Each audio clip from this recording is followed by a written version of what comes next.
Hi guys, welcome back to another Horus Heresy unboxing video. So on this one I have a Kratos Assault or Heavy Assault tank. This is €100 for this one, so you can see that the cellophane is still on the box.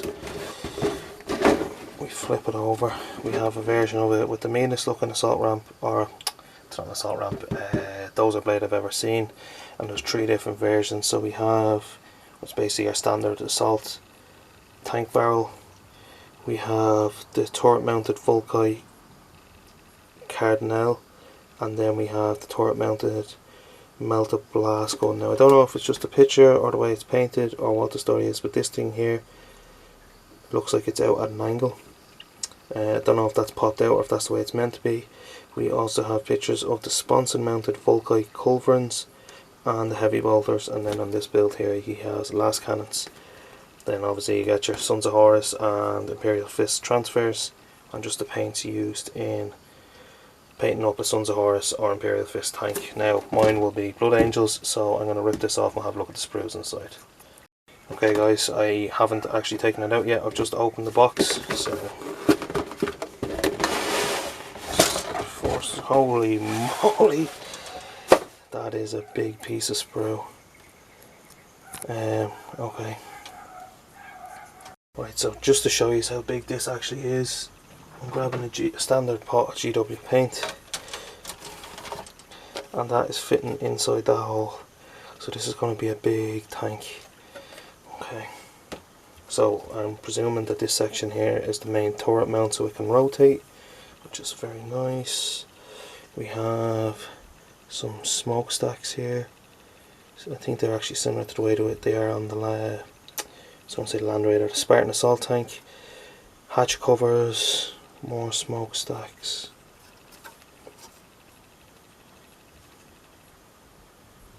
I'm not sure what these could be. I'd say this is some kind of corner piece of the tank. Looks like we have, I was going to say armour sections, that could be the back or an interior piece. That's definitely a big component. I'm not even sure what that would be. That could be part of the turret mount. Presuming this is part of the engine block, because there's the 4 slots with the smoke stacks. With a small viewport here on whatever piece this is. I think this is the double kind of lookout mount or gun mount, and then obviously this is the bottom of it, the big piece. And I'm not sure what this is. This could be, sorry. Alright, so that's part of the engine block as well then. Right, so that's sprue number 1. Sprue number 2, we have the side of the tank, which is actually pretty long. We have some tank treads here.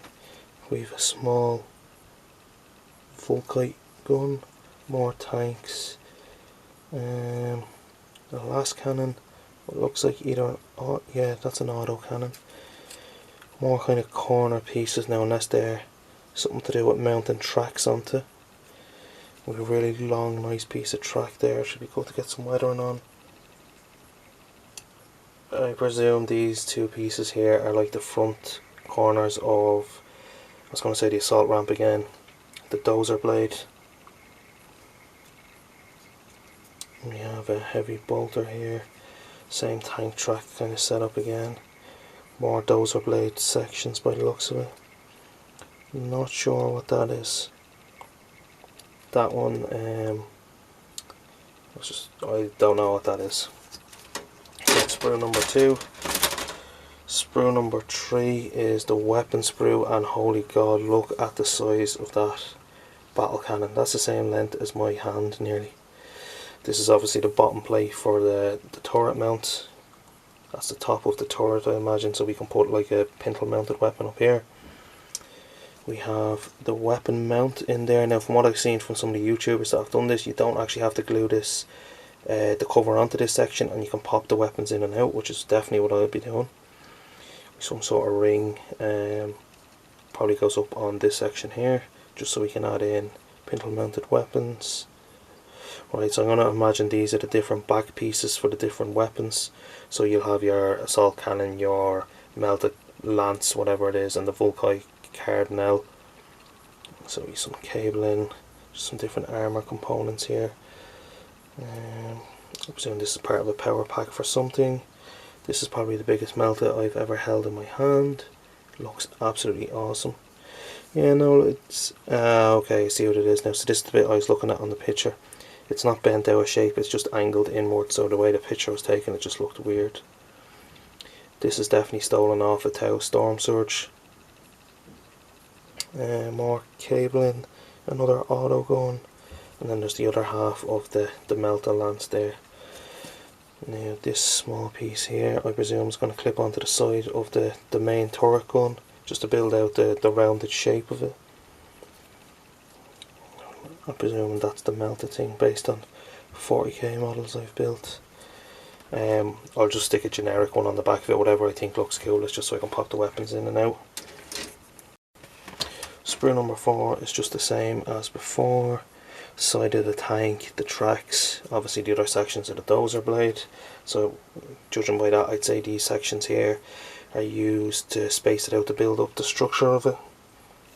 And then we have the autocannon, the heavy bolter, and then there should be, sorry, yeah, there it is, the last cannon as well, so they could be sponsing weapons. So that's sprue number 4, so it's the two sides of the tank, the main gun and the main body. Now we have 2 more sprues. Okay, so this is our standard weapon upgrade screw, so we've small dozer blade, which probably won't be much use on this one, havoc launcher, pintle mounted storm, no, it's not storm bolter, hunter killer missile. We have heavy flamers, heavy bolters, full kite combi bolters, so the standard upgrade sprue. And then the last one, which is probably, so that's number 5, and then number 6, that definitely looks like a flamer. Yeah, because that's full kite, that's heavy bolter, last cannon. I'd say what we have here is the option to build up flamer sponsons for it, which would be unbelievably cool. What is that? Okay, I don't know what that is.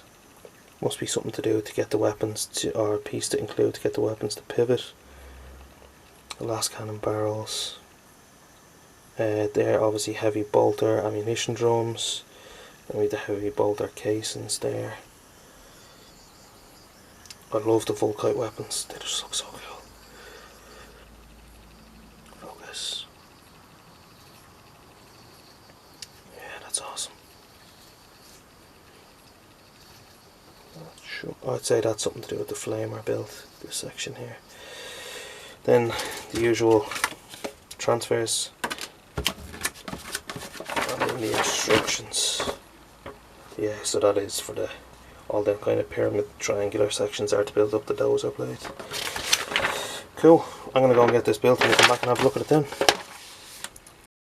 Okay guys, so here is the built Kratos heavy assault tank.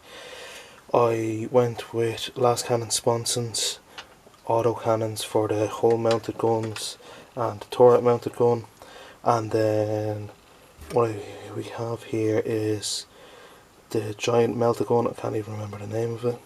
That's built. You can see that there's no magnets or anything on these. I also have the giant full kite gun. Now I just love the look of full kites, so I did debate adding them to the sides of the tank, but I figured with the auto cannons I could probably shoot infantry with them, last cannons for tanks, and then whichever weapon I decide to use on this could also shoot tanks or infantry depending. I did go with the dozer blade because I think it's an absolutely unreal option. Went with the havoc launcher on the top because I think they're cool as all hell. Gave it a searchlight, smoke launchers on the side. Now I didn't glue my turret on.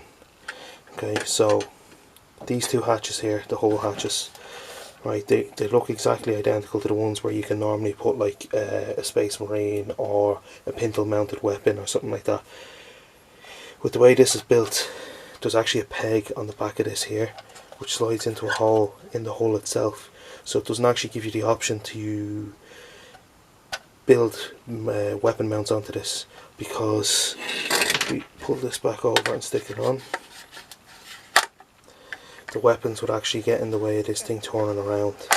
So that's why they're not there. So it only kind of gives you one slot for like a pintle mounted weapon, unless of course you wanted to glue this on somewhere else, if you wanted to take that or whatever. Now you probably could have got away with it down here, but you definitely wouldn't have got away with the Space Marine. And because of the way this is designed with the peg, it's all one part that slots in. The normal weapon upgrade screw hatches don't allow you to do that. It would have just left a gap there that I would have had to fill, so I just didn't bother trying to convert any of that up on my one. So here is the side profile. Now the same as the, okay, so we have rotation here, and if the glue didn't set, yeah, there we go. It's on the same kind of peg system that the Land Raider one is on. It's just a bit of a smaller size. Oh, it's not a Land Raider, the Spartan. So it clicks on and rotates into place then. So it'll just make it a bit easier for painting as well. I didn't glue these so they have full movement. You could easily magnetise these if you wanted. It's just a small peg at the end, so you could put a magnet in each end. I just didn't because of time constraints, and I want to get this painted and built. Well, built first then painted. This thing is an absolute beast of a, I suppose it's a death ramp. The other side then we have the same thing. We have the front, sorry, the side and the back. Now for my one I didn't glue it down because I didn't glue the top down, because if I lift up this bit here, oh no, I think it actually set. Hold on. The way I put mine in was designed that it didn't, well, the whole idea. And we're back. So what happened was some glue from the last armour panel that I had to put on had actually gone down and merged it all together. So you get different sections for here and the back. I went with the melted ones because I think they look cool. And the reason that I picked, where is it? This back piece was because it gives us a little lip, right? So what I can do is lift up and it slides out. There we go. So the tank turret is just completely removable. We'll swap that out for the Volkite one. Just slides in, and then to put this bit back on, slides under the lip, push it down, and there we go. Now we have the Volkite version on the tank. So if you're not in the humour trying to magnetise all them armour plates and the weapons, I'd suggest that's the best way to go. Now in terms of size, I'm going to pull out the trusty Land Raider.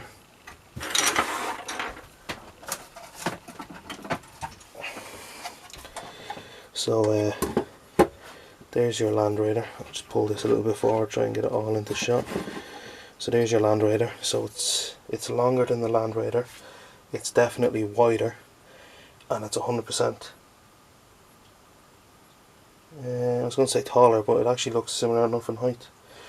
But that's it for this one, guys. Stay tuned for the painted video of this one, showcase, and we'll see you in the next one. Thanks for watching.